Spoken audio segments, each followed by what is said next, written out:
Cuando llueve hay deslaves de tierra o los ríos se llenan y se viene una corriente, lo cual arrastra con todo, casas y todo. Y el agua está sucia, hermano.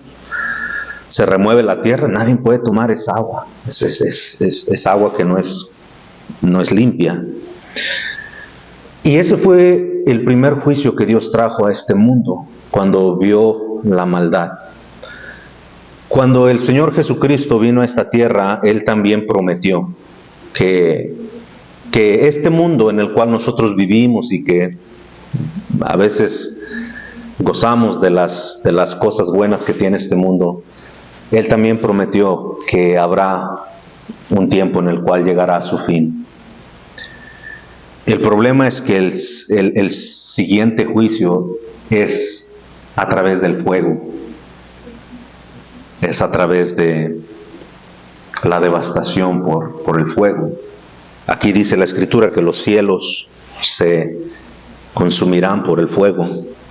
Los elementos se deshacerán. Eso es algo increíble porque hay cosas que no se pueden deshacer, pero la tensión y la presión que sufrirá este mundo va a ser demasiado. Entonces encontramos esos dos juicios en la Biblia, hermanos. Pero quería comenzar hablándole de esos dos juicios por la advertencia que el apóstol Pedro hace precisamente aquí en Segunda de Pedro, en el verso 11 nos dice que nosotros debemos de, si lo parafraseo, debemos de vivir, debemos de analizar nuestra vida para con Dios. Debemos de ver cómo estamos realmente con Dios. En esta mañana quisiera hablarles y quisiera decirles que el título de mi mensaje esta mañana se llama El Arca de Salvación. El Arca de Salvación. Vamos a centrarnos en la construcción del arca durante la vida de Noé. Regresemos al libro de Génesis, o si nunca partió de allá, veamos cómo Dios en su misericordia preparó esta arca, y esta arca tiene un significado. Tiene un significado. Esta arca representa algo muy importante para nosotros como cristianos, puesto que nosotros estamos a la expectativa, estamos esperando, ¿verdad? O vivimos después del primer juicio y vendrá otro juicio. Ahora, ¿llegará en nuestros días? No lo sabemos, hermanos. Jesús dijo que su venida nadie la sabe. Por ejemplo, Mateo 24:36 dice que de la hora y del día nadie la sabe, ni los ángeles, solo Dios el Padre. En cuanto Dios el Padre diga es tiempo, vendrá la devastación. Si usted lee el capítulo 2 del libro de Joel y lee los profetas como Ezequiel, se dará cuenta que en esos días, hermanos, será terrible para la generación que esté viva. Las generaciones que se han levantado a partir de unos cuantos años atrás, unas décadas atrás, pudiéramos decir aquí en los Estados Unidos, como a finales de la época de los 50s, después de que terminó la Segunda Guerra Mundial, entró una mentalidad que ha llevado a las generaciones a lo que hoy conocemos como el liberalismo. La gente que se empezó a sacar, la Biblia de las escuelas. La Biblia para el cristiano es su luz. Para nosotros es nuestra guía. Sin la Biblia, hermano, nuestra vida se deprava, se va hacia lo malo. Lo único que nos detiene de ser personas, hermano, que no les importa nada, es la palabra de Dios. Es que nos congregamos, es que hemos dejado a Cristo que Él sea dueño de nuestra vida, Señor de nosotros. Y nos sometemos, no voluntariamente, nos sometemos a Él muchas veces involuntariamente, no queremos, pero lo hacemos porque sabemos que nos va a acarrear bendición. En los años 60 la Biblia salió de las escuelas, decidieron prohibir, y poco a poco, hermano, ahora se fue al Congreso, del Congreso han sacado la palabra de Dios, ya no quieren la palabra de Dios. Y el punto que estoy diciendo es que lo mismo que vio Dios en los días de Noé, eso es lo que está viendo Dios ahora. Nosotros a veces pensamos que vivimos en un mundo, hermano, donde la gente es indecente, no tiene escrúpulos, no tiene respeto, ¿verdad? Entre más se promueve el libertinaje, la libertad de ideas como es mi cuerpo y yo muestro lo que yo quiera, yo hago con mi cuerpo lo que yo quiera. Bueno, en primer lugar, eso quiere decir que tú realmente no perteneces a Dios, porque la Biblia dice que es Dios quien nos creó. En la carta a los Corintios, Pablo nos explica claramente que nuestro cuerpo ahora ya no es nuestro, ahora es de Cristo. Pero la idea de que somos, hermano, libres de hacer lo que nos plazca es extremadamente pecaminosa en contra de Dios. Conocemos otro ejemplo de juicio, no global, pero a nivel ciudad. Estoy hablando de Sodoma y Gomorra. Dice la Escritura que la perversidad, hermano, de la perversidad sexual había llegado hasta la misma presencia del Señor. Y Dios decidió destruir esas ciudades. El juicio de Dios es real. La gente, como ya le dije, en nuestros días, como han sacado la palabra de Dios, diariamente somos bombardeados en la televisión, hermano, con ideas como las que le acabo de decir. Es tu cuerpo, es tu vida. Tú no tienes que darle. Hoy están luchando en el Congreso por leyes tan ridículas como que los animales tienen derechos. Eso es absurdo, hermanos. Pero si usted lee Romanos capítulo 1, se dará cuenta que el ser humano se vuelve tan tonto en su manera de pensar que Dios oscurece aún más su razonamiento. Y hoy llaman a los animales hijo, es mi familia, son mis hijos. Bueno, en algunos casos sí, porque los padres de esos hijos también se parecen a animales. Pero ese es el razonamiento, hermanos. No sé, mire, preste atención a lo que estoy diciendo y haga un poco de conciencia. Yo no estoy diciendo que es correcto, hermano, abusar de los animales. No es correcto. Dios los creó con un propósito. Pero un animal nunca debe de ser considerado. Dios nunca consideró un animal al nivel de un ser humano. Existen los animales exóticos que son valuados en mucho dinero, grandes cantidades de dólares, y gente que ama a los animales exóticos paga grandes cantidades. Por ejemplo, un tigre, un león, un leopardo, animales salvajes, pero son valorizados porque son exóticos, y la gente los valoriza y pagan grandes cantidades. Pero la Biblia dice, hermano, que Dios creó al hombre a su imagen y a su semejanza. Y lo único, hermano, escúcheme bien, y lo único por el cual Jesucristo murió fue por el alma del ser humano.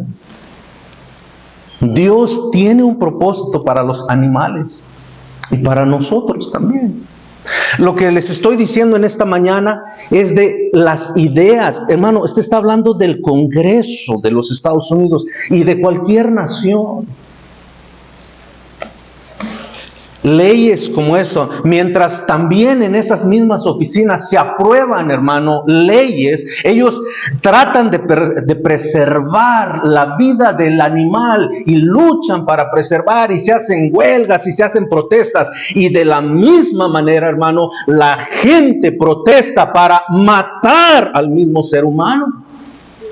Año con año hay una protesta en varias partes de los Estados Unidos donde las mujeres, hermano, protestan en contra de leyes que prohíben el aborto. Estas mujeres dicen, hay que darles muerte a estos seres humanos. No les llaman niños, no les llaman bebés, les llaman fetos, especie que todavía no alcanza la capacidad de un ser humano. Vea a dónde ha llegado el ser humano. Yo les pregunto a ustedes, hermanos, hay personas que se ofenden cuando habla uno del homosexualismo. Hay personas quizás que se ofendan cuando uno dice un animal no vale igual que un ser humano. Se ofenden porque comparten la mentalidad que Satanás, que este mundo ha injertado en su mente. Pero hermanos, la Biblia es clara cuando nos habla de que Dios es un Dios que traerá un juicio.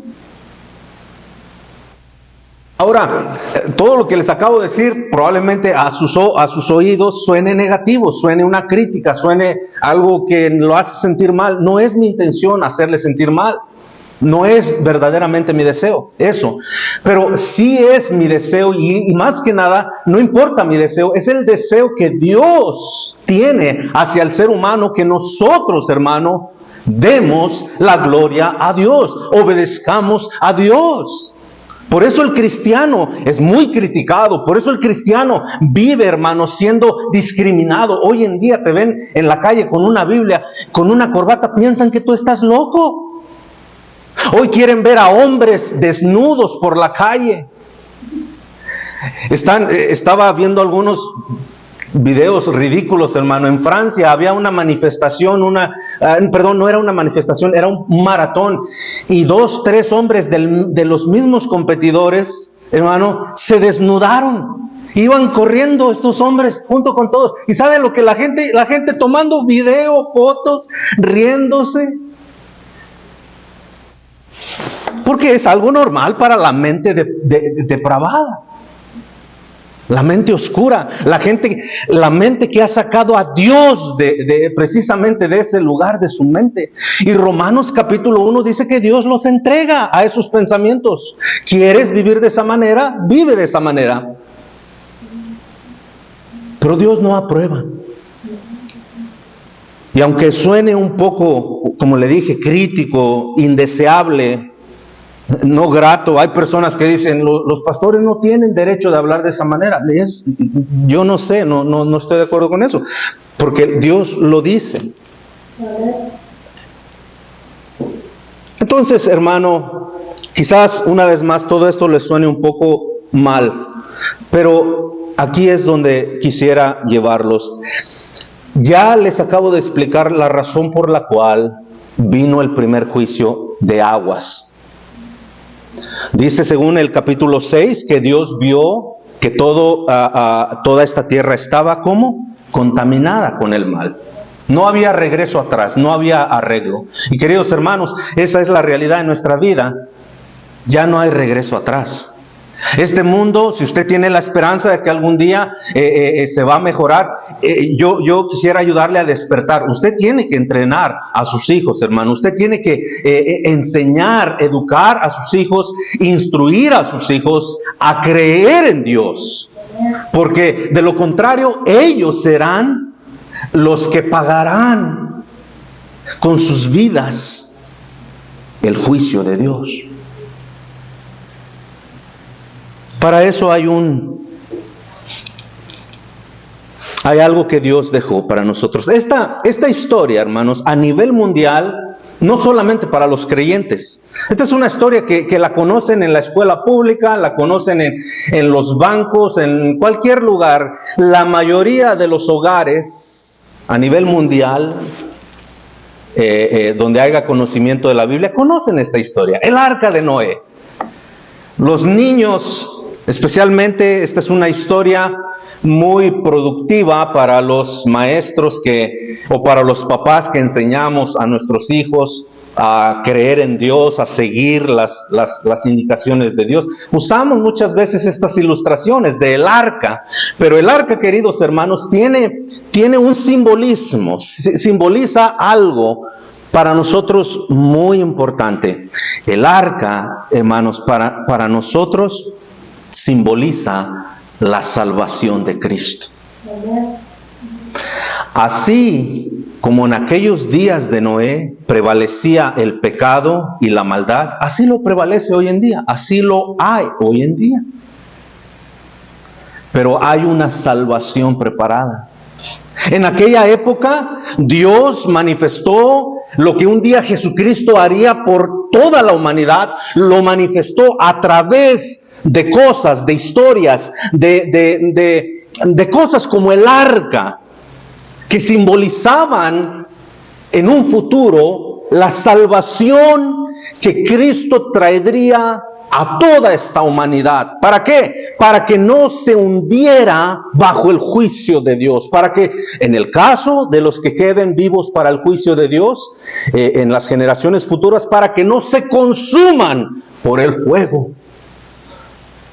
Dios preparó un lugar. Analicemos un poco, hermanos, el arca. Mire, déjeme decirle, en primer lugar, número 1, el arca representa que hay un solo camino.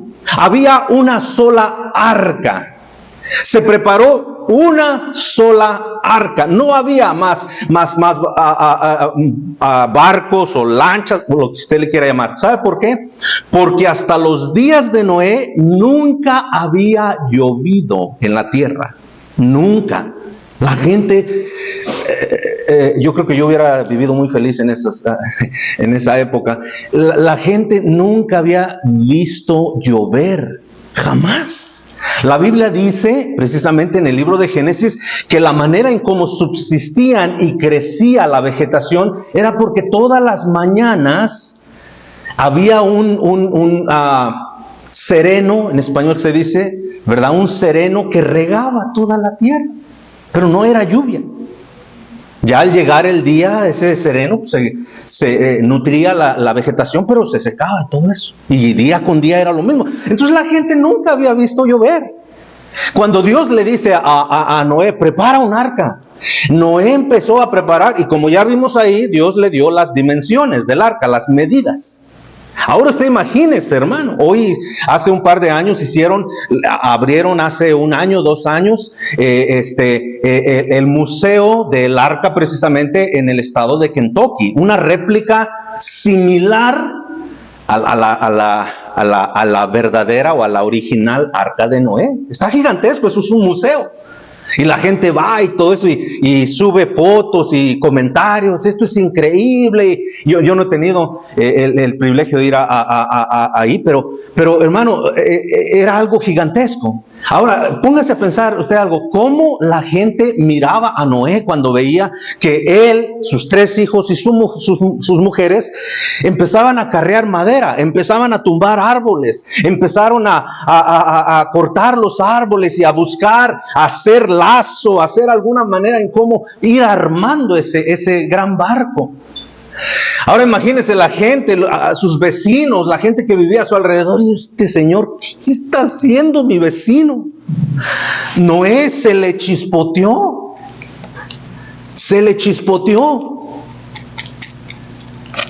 Ya se le acabaron otra vez las pilas. Ya no sirve. La gente estaba maravillada de lo que Noé estaba haciendo, porque imagínese. Ahora no faltaba 2, 3 curiosos por ahí que llegaban y decían, oye vecino, pues ¿qué onda? ¿Qué estás haciendo? La Biblia dice en el libro precisamente de Pedro, en la primera carta de Pedro ahora, dice que Noé fue un pregonero de justicia. Noé. Un pregonero es alguien que anunciaba, era un predicador. Otra palabra para predicadores es pregonero, es predicar, es dar un mensaje, es lo que yo estoy haciendo ahorita. Por eso nos llaman hoy en día predicadores, porque damos un mensaje, proclamamos algo. Entonces la Biblia dice que Noé era era pregonero, era un proclamador de un mensaje. Y Noé les decía a su generación, va a llover. Como hoy le decimos a la gente, Cristo va a volver otra vez en juicio. La gente dice, como decían en los días de Noé, mi vecino está. Yo creo que su esposa le dio un trancazo que lo dejó medio. Le dio con la cacerola en la cabeza, se quedó loquito. Pero Noé no estaba loquito, hermano. Noé estaba haciendo la voluntad de Dios. ¿Y cuántas barcas había? ¿Cuántas arcas se hicieron? Solamente una. Eso nos da a entender, queridos hermanos, porque estamos comparando el arca con la salvación de Cristo. Eso nos da a entender a nosotros que hay una sola manera de que nuestras almas puedan ser salvadas. Miren lo que dice el libro de Hechos, capítulo 4 y el versículo 12, se lo leo para no tomar bastante tiempo. Hechos, capítulo 4, un pasaje de escritura muy conocido para nosotros como cristianos, pero en Hechos 4 y el verso 12 dice la palabra de Dios así: y en ningún otro hay salvación. Solo existía un arca. Y solo existe una manera en cómo el ser humano en nuestros días se puede salvar. Solo hay una sola manera. La gente ha inventado sus propias maneras de salvarse. La gente ha querido, más bien dicho, inventar. Gente dice, no, si yo soy bueno me voy a salvar porque soy bueno. La gente dice, no, si dejas de hacer estas cosas, no, si haces esto, no, si traes esta cantidad de dinero, no, si me traes esto. Hermano, la gente puede inventar todo lo que ellos quieran, pero la Biblia dice que en ningún otro hay salvación, porque no hay otro nombre bajo el cielo dado a los hombres en que podamos ser salvos. Ninguna persona, hermanos, ninguna persona entrará al reino de Dios si no es a través de la sangre de Cristo Jesús. No hay otra manera, no hay otra arca. Jesús dijo, yo soy la verdad y la vida. Yo soy el camino, yo soy el camino. Juan capítulo 14, verso 6, yo soy el camino. Él no dijo, yo soy un camino. Andaba buscando esta mañana a este hermano que viene ¿de dónde dices que es? Bueno, cerca de la India. Yo pensé que era de la India, pero no, cerca de India, discúlpenme. Yo escuchaba que decía que de India. Pero bueno, hermano, por ejemplo, tenemos el hinduismo, tenemos el budismo, que estas personas creen en la reencarnación en animales. Ideas de esa forma. Ellos dicen que todos reencarnan, o sea, no hay infierno, no hay un lugar de perdición, tú nomás mueres y reencarnas en, pues pobres de aquellos que reencarnen en las vacas, imagínese usted, en una lama, que usted reencarnara, ¿sabe lo que es una lama? En el trabajo hay un muchacho que fuma mucho, yo no sé si eso tiene que ver con su problema, pero cada rato anda escupiendo. Y ahí va uno caminando y de repente, ay, ve ahí y le llaman así precisamente, ya ve que los hispanos somos muy malos le llaman la lama, porque la lama es así, escupe. Pero ellos creen en eso. Creen en eso. Y otras tantas que pudiéramos mencionar, hermanos.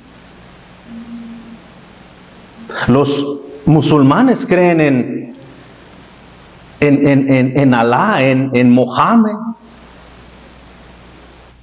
¿verdad? Creen que van a resucitar y aquellos que verdaderamente fueron fieles con Dios les dará riquezas y un herén de quién sabe cuántas. Eso anhelan ellos. Pero ellos no creen en Jesús. Ellos niegan la divinidad de Jesús. Tenemos una organización muy cercana, globalmente hablando, ¿verdad? Los testigos de Jehová, ellos no creen en Cristo Jesús.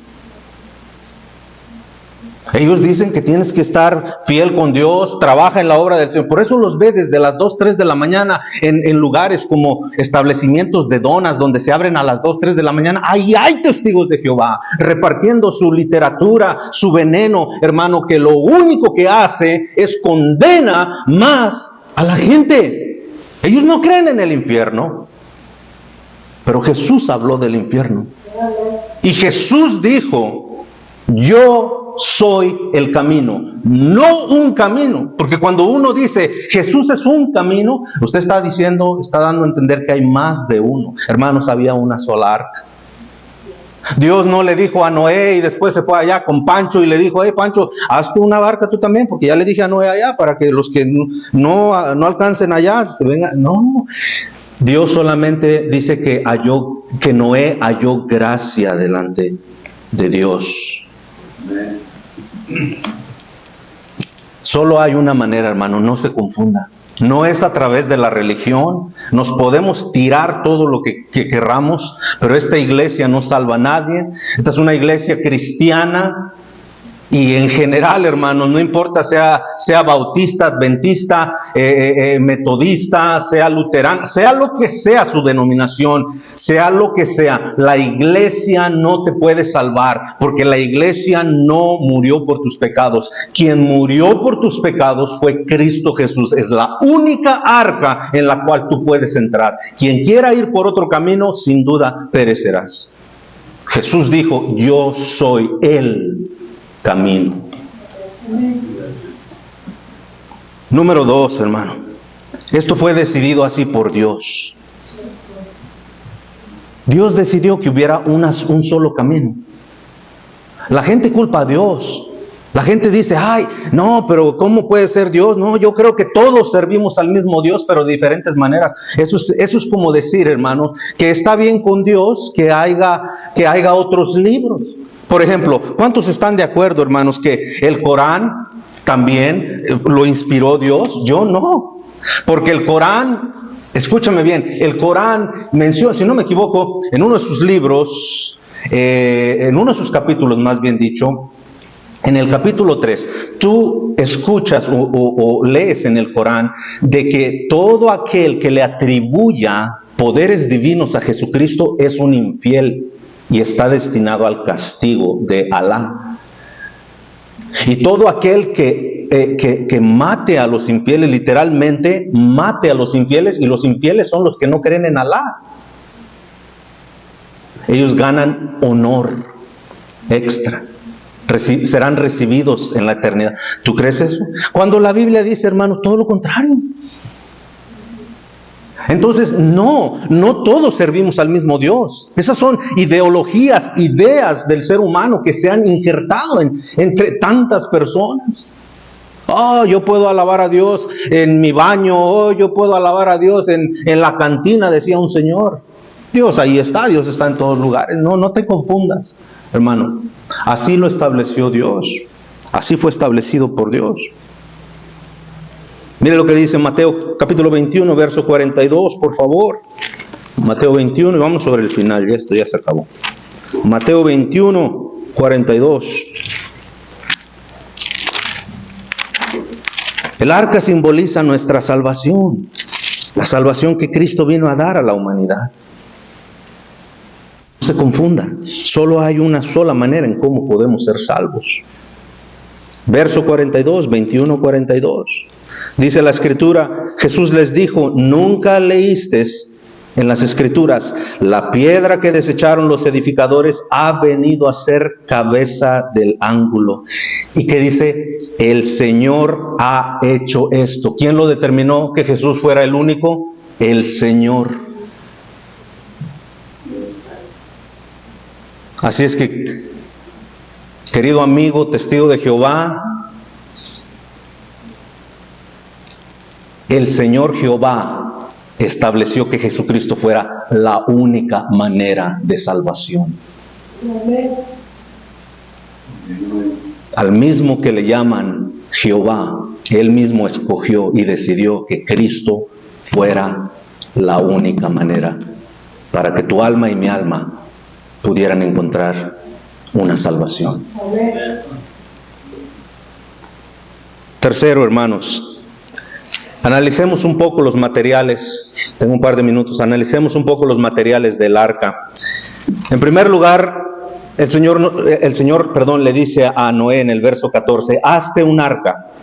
El arca de Noé era una enorme embarcación de madera que medía 300 codos. Un codo para los que aquí en Estados Unidos conocen las medidas en pulgadas, un codo es aproximadamente 18 pulgadas. Para los que hablan a través de metros y centímetros, un codo es aproximadamente medio metro. Medio metro. Ahora está hablando de un gran barco, ¿verdad? Tremendo barco.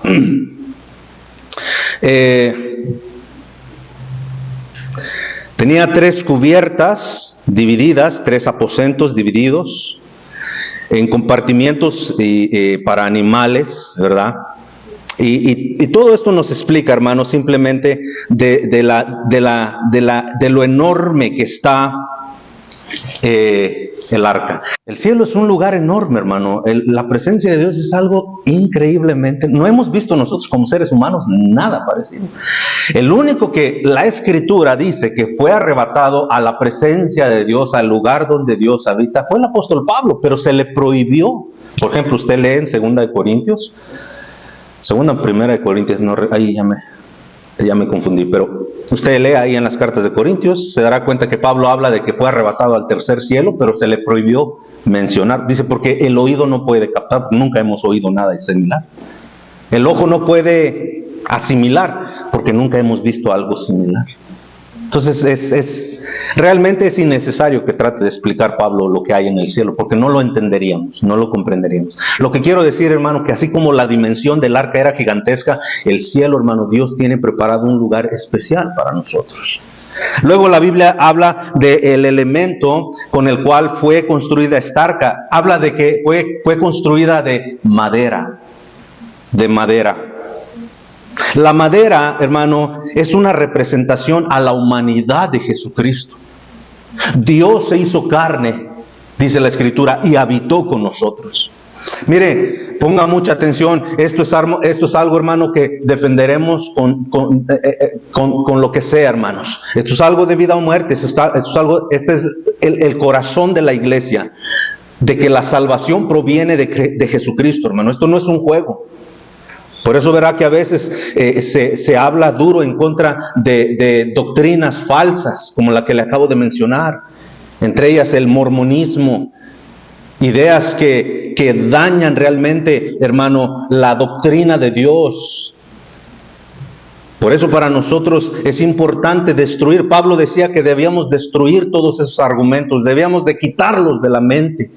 Debíamos de luchar en contra de ellos. No tenemos nada en contra de los testigos de Jehová, no tenemos nada en contra de los mormones. Cada vez de que encontramos un testigo, créame que nuestro deseo es de que ellos conozcan al único Salvador. Nosotros no lo rechazamos, ellos son los que rechazan la literatura, ellos quieren que recibamos literatura de ellos, pero ellos nunca quieren recibir literatura de otras partes. Y por eso, hermanos, muchas veces están ciegos.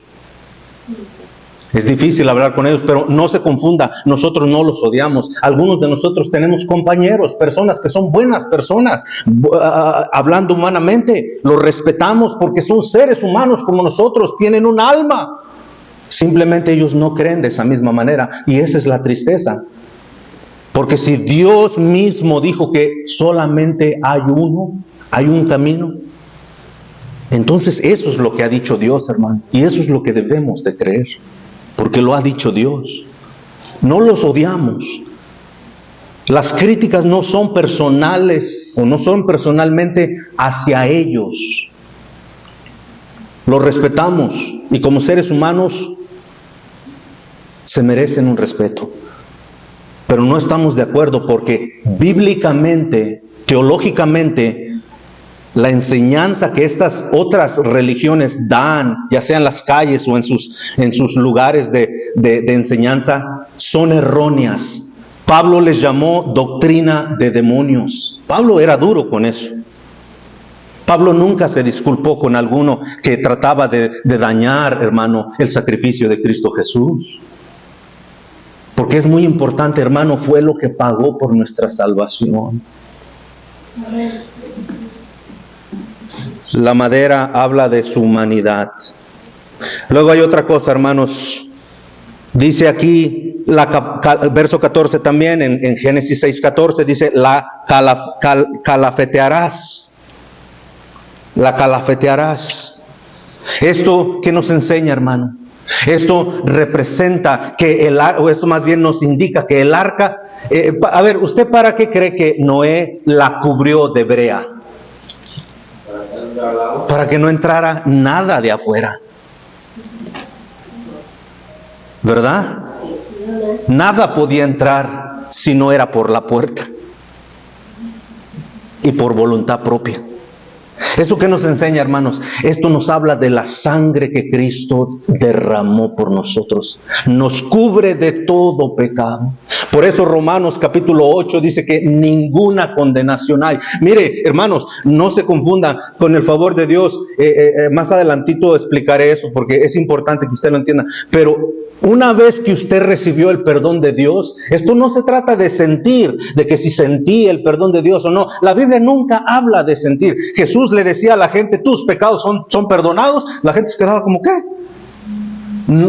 La salvación no es mera de sentir, no es de una emoción. La salvación es un acto de gracia dado por Dios. O se acepta o se rechaza. Acepta o se rechaza.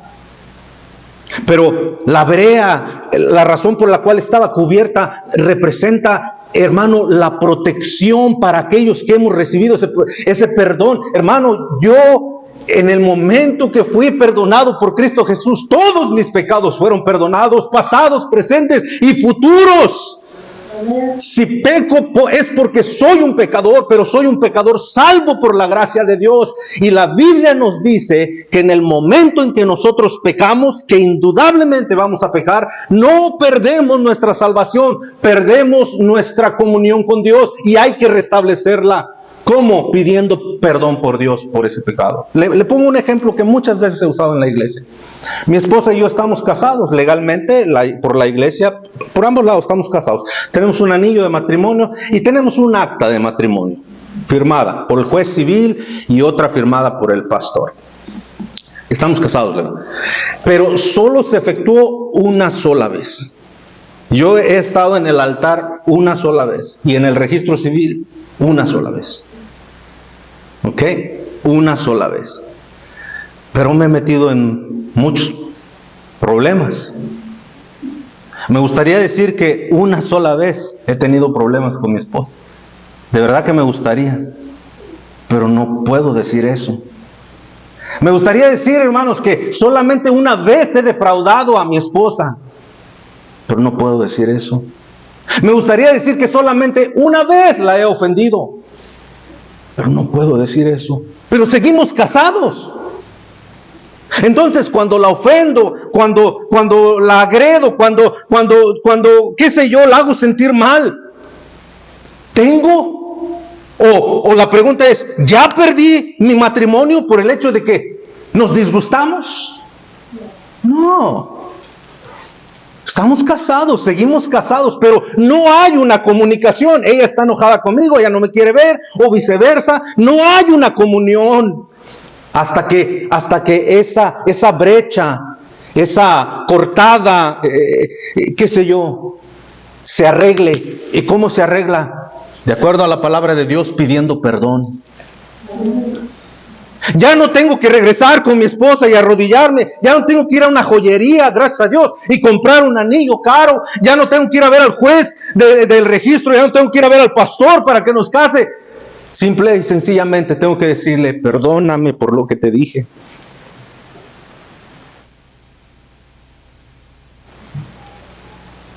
Pero seguimos casados. ¿Qué le hace suponer a usted, hermano, que cuando usted peca ya perdió su salvación? ¿Creerá que el hombre es más inteligente que Dios? Porque el hombre puede perdonar y puede razonar así, y Dios no. No, hermanos, no. El amor de Dios es...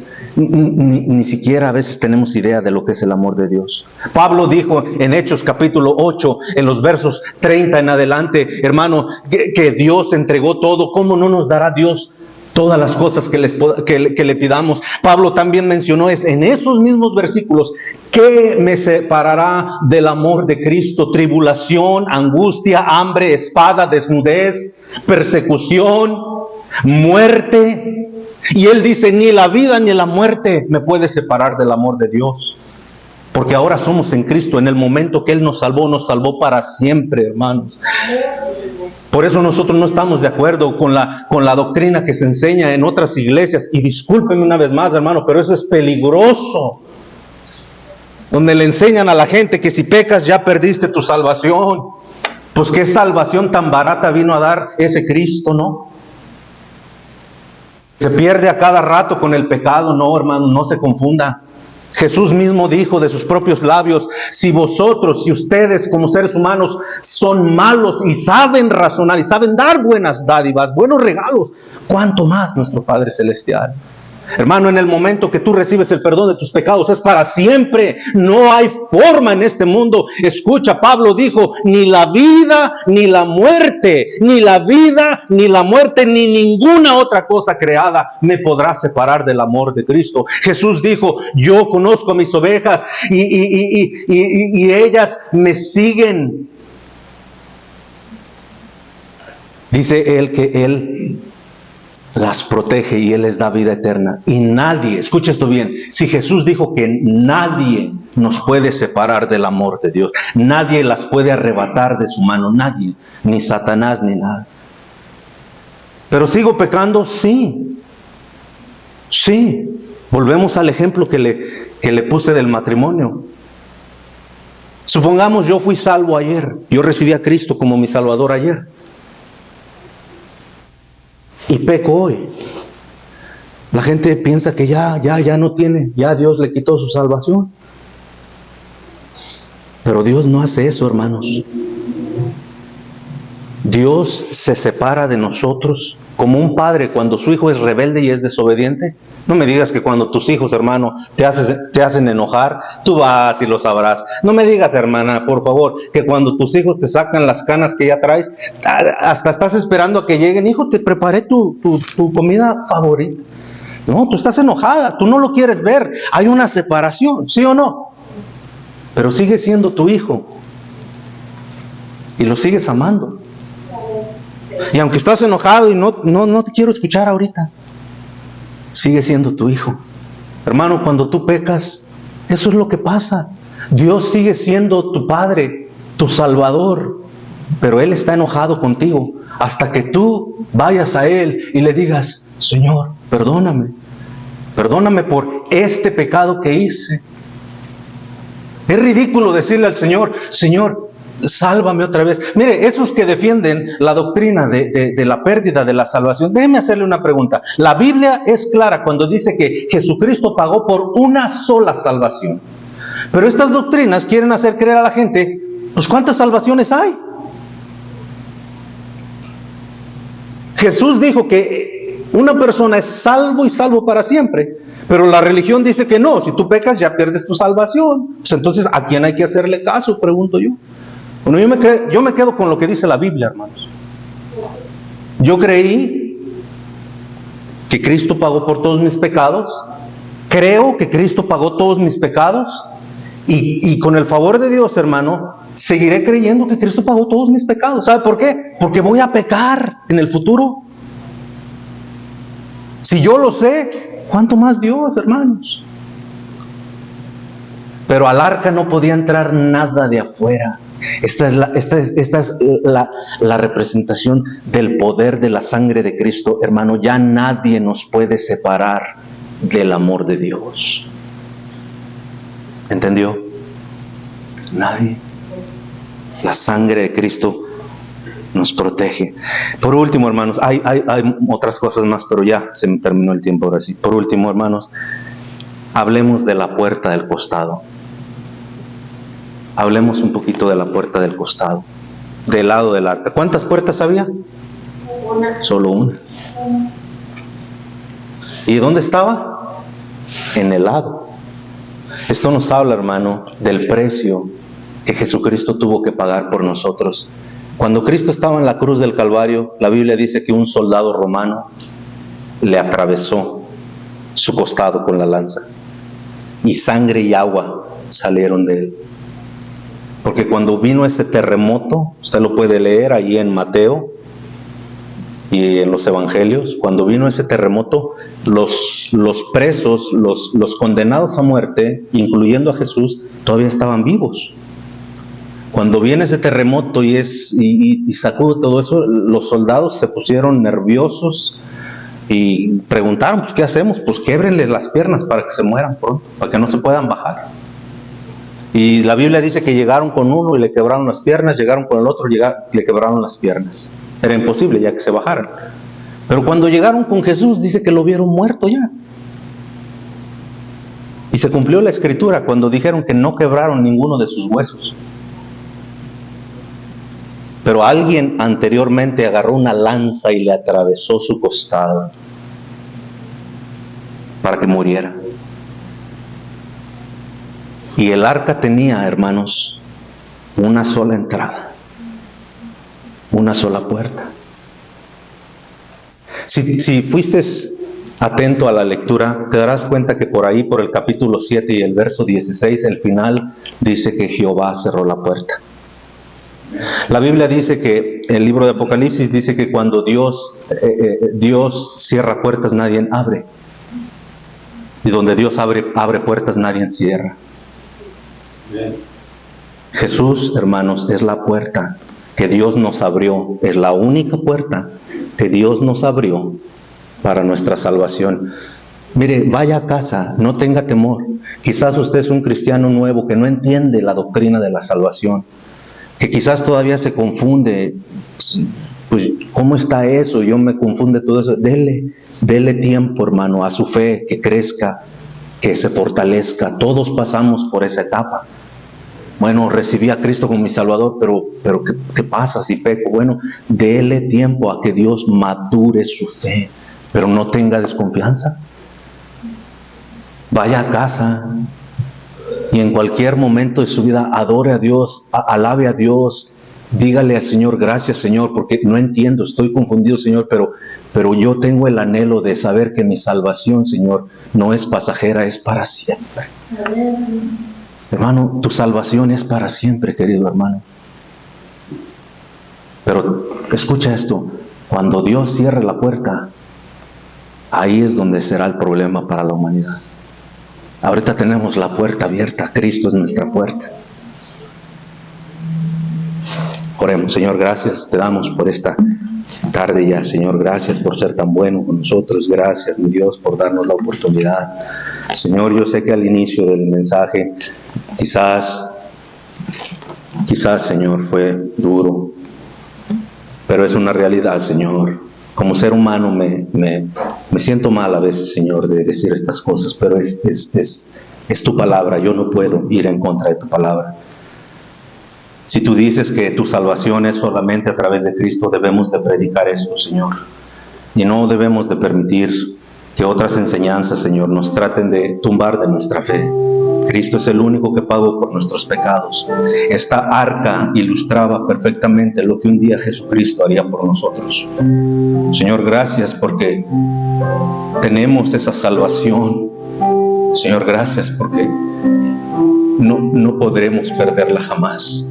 Quizás no la entendamos ahorita del todo, quizás nos cueste, Señor, entenderla, pero gracias que no depende de nuestro entendimiento, depende de la gracia que tú tuviste para con nosotros.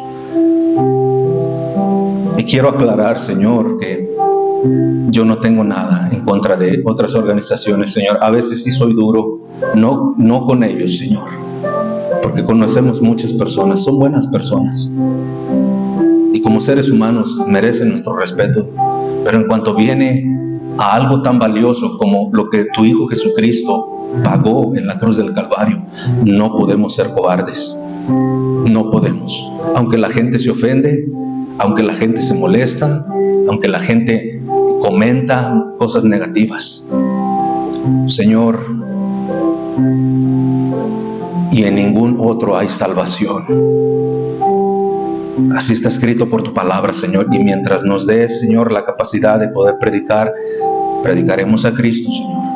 Cristo es nuestra única manera de salvación.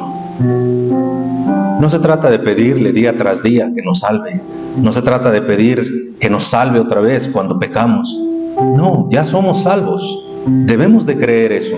Ya somos salvos. El apóstol Pablo dijo en la carta de Timoteo, yo sé en quién he creído. Yo sé. Y Él es poderoso. No debemos de desconfiar, Señor, de nuestra salvación. Pero si lo hay, si hay personas que quizás por las dudas que tienen, quizás por lo que se les ha enseñado en años pasados, tienen dudas, Señor, sé tú el que despeja todas esas dudas, Señor. Da la fortaleza a los corazones de cada uno de mis hermanos y ayúdanos a crecer a todos, Señor. Danos la fortaleza para ser fieles siervos tuyos. Gracias, Señor, por los hermanos que pudieron venir esta mañana. Gracias por todos, Señor, los que nos pudieron visitar. Agradecemos mucho, Señor, la presencia de todos. Gracias porque nos amas. Gracias, Señor, porque tú conoces nuestros corazones. Llévanos con bien, Señor. Los que podemos regresar esta tarde, tráenos con bien. Sigue madurando nuestra fe. En el nombre de Jesús. Amén. Dios les bendiga, hermanos. Muchas gracias. Hermano, capaz de allá atrás las canastitas para que les una.